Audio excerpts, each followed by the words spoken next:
विराटपुर नाम का एक छोटा सा कस्बा था। पुरानी हवाओं वाला, टूटी सड़कों वाला और रात में अचानक खामोश हो जाने वाला। शाम के बाद यहां कोई बाहर नहीं निकलता था।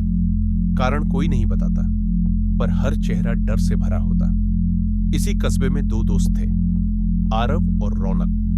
दोनों हॉस्टल में रहते थे और रात की घूमने फिरने की आदतें खतरनाक थीं। उस रात भी दोनों अपने कैफे से लौट रहे थे जब अचानक आरव ने दूर पहाड़ी पर एक पुराना टूटा फूटा सफेद घर देखा। घर ऐसा लग रहा था जैसे किसी ने उतारकर दुनिया के किनारे पर रख दिया हो, अंधेरा, खाली और मर चुका। आरव बोला, चलना, थोड़ी देर बस देखकर आते हैं। लोग कहते हैं भूत है अंदर, पता लगाते हैं। रौनक ने मना किया, पर आरव की जिद के आगे हार गया। दोनों उस घर तक पहुंचे। दरवाजा आधा खुला था। हवा चलते ही झर झर की आवाज करता। घर के अंदर घुसते ही एक अजीब गंध महसूस हुई, जैसे बारिश में भीगी मिट्टी और किसी के बाल जलने की महक एक साथ मिली हो। रौनक फुसफुसाया, ये जगह ठीक नहीं लग रही यार। अंदर की दीवारों पर पुराने पीले पड़े फोटो टंगे थे। सभी में एक लड़की थी, गोरा चेहरा, काली आंखें, और हर तस्वीर में वो किसी और चीज को देख रही थी, कैमरे को नहीं। सबसे ऊपर एक नाम लिखा था, अनाया, 1997। आरव फोटो देखते हुए बोला, शायद इस घर की बेटी थी। लेकिन तभी ऊपर वाली मंजिल से धीरे धीरे किसी के चलने की आवाज आई। थक थक थक, मानो कोई नंगे पैर लकड़ी पर चल रहा हो। दोनों एक दूसरे को देखते ही जम गए। आरव ने कांपते स्वर में कहा, शायद कोई जानवर होगा, देखते हैं। रौनक चिल्लाया, ऊपर नहीं जाएंगे आरव। पर आरव ने सुनने से इनकार कर दिया, जैसे उस घर ने उसे अपनी तरफ खींच लिया हो।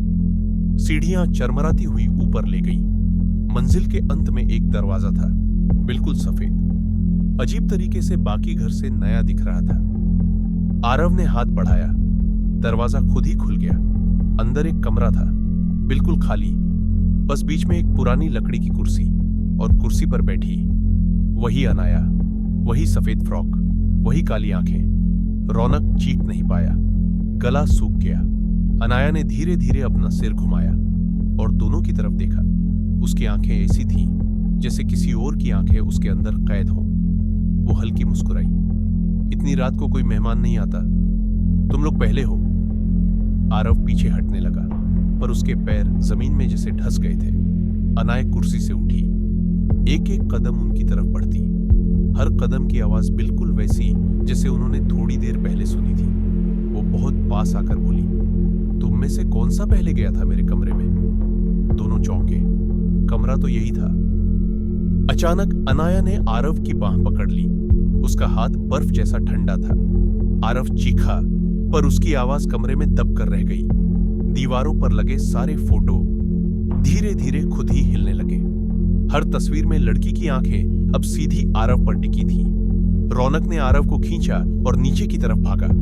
तभी पूरे घर की लाइट्स एक साथ झपकी और बंद। अंधेरा, बस एक आवाज, अनाया की हल्की हंसी, जो हर दिशा से आ रही थी, ऊपर से, दीवारों से, फर्श के नीचे से। रौनक किसी तरह घर से बाहर निकल गया। ठंडी हवा में सांस लेते हुए उसने पीछे देखा। वो घर अब बिल्कुल काला था। आरव कहीं नहीं। अगली सुबह लोग उस घर की तरफ इकट्ठा थे। कह रहे थे, फिर एक नया फोटो दीवार पर लग गया है। रौनक भागता हुआ अंदर गया। दीवारों पर सभी पुराने फोटो थे, पर एक नया फोटो बीच में लगा था, आरव का। पीछे बस एक लाइन लिखी थी, मेरे मेहमान कभी घर नहीं छोड़ते। और पीछे वाले कमरे से किसी के चलने की आवाज फिर आई।